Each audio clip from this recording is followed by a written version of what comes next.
to share a story. When my grandmother took my brother to school in East Africa, they told her deafblind children can't go to school. There was simply no chance. When my family moved to the United States, and I was born also deafblind, we were amazed by the opportunities afforded by the ADA, opportunities won by advocates like all of you. In 2010, I entered Harvard Law School as its first deafblind student.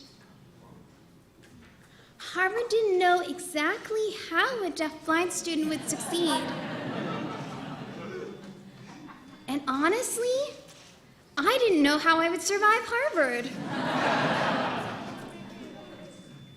Without having all the answers, we pioneered our way, using assistive technology and high expectations. For my grandmother back in Africa, my success in law school seemed like magic. For all of us here, we know that people with disabilities succeed not by magic, but through opportunities in America and the hard-won power of the ADA. Through my work at Disability Rights Advocates, I strive to ensure that people with disabilities have access to the digital world, including internet services, online businesses, websites, and apps. Every day I'm reminded that as far as we've come, the drive for equality is not over. And now, it's my honor to introduce to you leaders who work to ensure that all Americans have the opportunity they seek. Please welcome Vice President Joe Biden and President Barack Obama.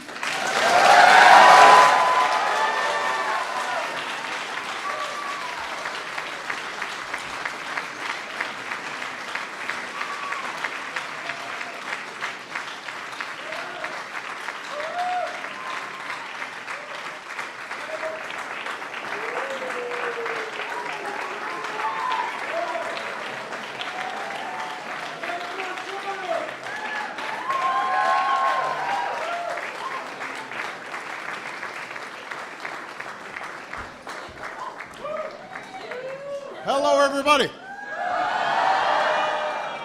Well, welcome to the White House. And thank you so much, Haben, for that amazing introduction and for working to make sure that students with disabilities get a world-class education just like you have. So please give Haben a big round of applause.